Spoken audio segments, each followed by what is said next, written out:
got to fight this guy. Oh, you got injured in camp. You lose to that guy too. Now you're set back when you could have been a champion. Yeah. You know, there's a lot of like weirdness going on with possibilities and, you know, just luck, bad luck and good luck. Bad luck and good luck. Timing, I think, is a big thing. How is something like this allowed to happen? How is Jake Paul allowed to fight Gervonta Davis? It's completely unfair. It is completely just, I can't say the word that I want to say because I don't want to get canceled. And then going out there and taking on a guy that is maybe 92 pounds heavier, that is at least 65 pounds heavier than you. That is called one thing. That's called being a bully. All right, guys, this one's wild. Jake Paul, YouTube's loudest boxer, is taking on Gervonta Tank Davis. Sounds exciting, right? Wrong. This matchup screams disaster. We're talking about a guy who's nearly 100 pounds heavier stepping in the ring with a natural lightweight. That's not competition, that's a setup. Rogan and Bisping didn't hold back. They called it what it is, bullying disguised as boxing promotion. But no time limit within the weight class. Yeah, that'd be sweet. That would be pretty that'd be pretty wild. Yeah, that'd be pretty crazy. Because you know, like two guys are facing off each other, like, and they know, like, there's no rescue every 5 minutes. Yeah. And you go into it knowing you're either getting knocked down or submitted, or you're doing that to the other person. Joe Rogan ripped into Jake for ignoring boxing's sacred rule. Weight classes exist for a reason. He said the whole thing's reckless, and he's right. You don't prove greatness by picking on smaller guys. You prove it by challenging equals. Bisping doubled down, reminding everyone Jake already fought a 58-year-old Tyson and called it an accomplishment. Dude, stop chasing headlines. Earn respect the right way. One thing, that's called being a bully. It was bad enough when he fought Mike Tyson, a man that was 58 years old, and he was walking around like, I just beat the baddest man on the planet. I just destroyed Mike Tyson and went out there and I beat him, and him and his brother are all celebrating and shit like that.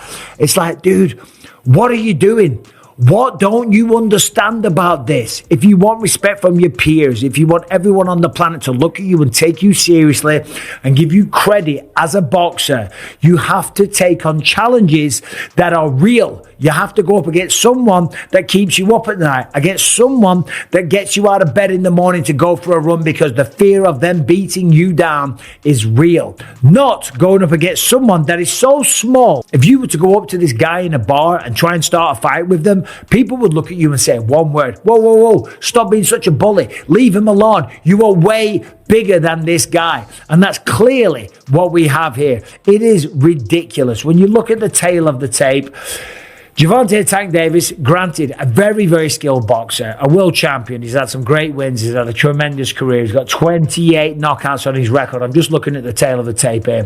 30 years old, Jake Paul, 28. Gervonta Davis is 5'5" tall, whereas Jake Paul is 6'1". I would never dream on picking on a guy that is 5'5" tall. Granted, there's some tough guys out there that are 5'5", okay? They're smaller guys, but for 5'5", they'll pack a good punch. Typically, they're mixed martial artists or boxers, yeah. Then Teddy Atlas entered the conversation, and he wasn't pulling punches either. He mocked the matchup, saying Tank would need a ladder just to touch Jake's chin. Yeah, he said a ladder. It's laughable and dangerous. Atlas emphasized that sure, skill matters, but physics still wins. Tank's power can't overcome a 6 feet 1 inch frame with 60 extra pounds. It's not a fight, it's a circus dressed up as a pay-per-view event. They should also have like the size of the ring, the size of the glove, all that stuff. Particulars should be in the contract, but I would probably look for one thing that is not the common thing to have in a contract if I'm Tank. A ladder. A ladder. Can I get a ladder? Somebody? You know what I mean? Hey, look, if he hits him on the chin the way he can punch, Jake might be doing a dance. You know what I mean? Not voluntarily either. But we'll get into that more later. The thing that I'm talking about right here is what you said. It was stark. The size difference was really, you couldn't ignore it. We understand the talent difference, the experience difference. We understand all of that. but the size, the pure, and we understand small guys can beat big guys. We just saw Crawford do it to Canelo, but you know, a little different. The size difference was, I mean, it was eye catching, jaw dropping, and it made me think. And I'm going to ask Richie, our man here who's doing all the taping, who does such a marvelous job. I'm going to ask him because I know he's an expert in this area. But it reminded me of one of the Rocky movies where they had the face, where they did the wrestling thing with Rocky and Hulk Hogan, a.k.a. Thunder Lips. He was Thunder Lips back there. But here's where it gets darker. Rogan explained this isn't about sport, it's about clicks, bets, and money. He said Jake's mastered the game of promotion, not boxing. Sports betting companies are turning fights into social events, feeding addiction and hype. Every punch becomes a profit margin. And you know what? It's killing the soul of boxing while people cheer for mismatched fights like this. My opinion is, I just want to say, in case someone calls me into court, I'm a fucking idiot and I don't know nothing. And don't take my advice. I love the Saudis. Don't take my opinion. I love the Israeli government. I love That everybody. had nothing to do with them. That was Jake Paul promoting it. You know, it's just like, but doesn't bother me. There's compromising the sport, and that's like bad. It's just like if I bet on it, it watching bothers the it is fuck out hard. of me. Watching it with people who are so in on it, and then also the sports betting apps, they introduced like chat apps in them in Australia, so it's like they're trying to take the place of social media companies where you go together and you meet your friend. Like betting should be exciting enough without having a weird. They're just trying to draw you in. thing. They're just trying to make money, right? So they're trying to draw you in any way they. Leonard Ellerby came in next, breaking down Tank's mindset. He said Tank wasn't even mentally there for his last fight. He'd lost focus, lost drive, maybe even lost his hunger. Personal issues, bad motivation, and endless delays drained him. So when the Jake Paul offer came with millions attached, it wasn't about legacy, it was about survival. A payday, not a passion project. Sad but true. Leonard Ellerby said, to tell you the truth, reports say Tank might retire right after this fight. Why? Because the $40 million payday means financial freedom. But here's the thing, when fighters stop chasing greatness, the sport dies a little. Analysts said it best, you chose not to be great. That one hits hard. Sure, business is business, but when competition turns into a cash grab, fans start walking away. Legacy doesn't have a price tag. Again, there's nothing wrong with Tank going to get his money, but let's all be clear that that's all the fight is for Tank. He's telling you without telling you that he's fighting Jake just because he's getting $40 million. So when we talk about boxing being dead, Tank has to line up at the front of the line. I can't blame him, but don't throw around, oh, boxing's dead and people switch sides and all of that. You chose not to be great. That's it. You chose not to be great. Stuff like that, choices like that will kill boxing, for sure. On a competitive level, it won't kill it on a business level. On a business level, until people run out of interest in these kind of matchups, it'll do well. On a competitive level, choosing not to fight the best will kill the sport. So maybe it's better if people like Tank aren't in the sport. And I don't even say that because I want that to be the case. I think Tank is ridiculously talented, but you can't want a fighter to fight more than what they want to. You can't. Tank fans or Tank people that like Tank and think he's one of the best, you can't want it for him. And then Shakur came back with, that's how I know you soft. I can't even go back and forth with you soft ass. You rather pop to me on social media than get in that fire and get embarrassed. I get it. Peace and blessings upon you, cuz. He says, the people got you chest out so bad. You talking like you a killer, forgetting that you the one that runs, bitch. I'll be bring the fight to you. This dude, a made-up character. Quote, blessings upon you. Clown-ass dude, wanna be Kevin Gates? Oh, my goodness. I mean, here's the thing, though. You can't say that stuff about Shakur if you're not willing to fight him. This is the point I think that we're going to come to today, is that Tank can say all this stuff he wants, but if you're not willing to fight Shakur, then none of it means anything anymore. Even if you believe that Tank is going to knock him out, even if you believe that Shakur's a runner, or that he's not in the trenches, or he's not a boxer that's willing to bring the fight, or whatever, none of it matters. You're talking from the sideline. Then came Daniel Cormier, furious and frustrated. He pointed out how Tank didn't even know what weight they were fighting at during the press conference. Can you imagine that? The smaller fighter confused about his own contract.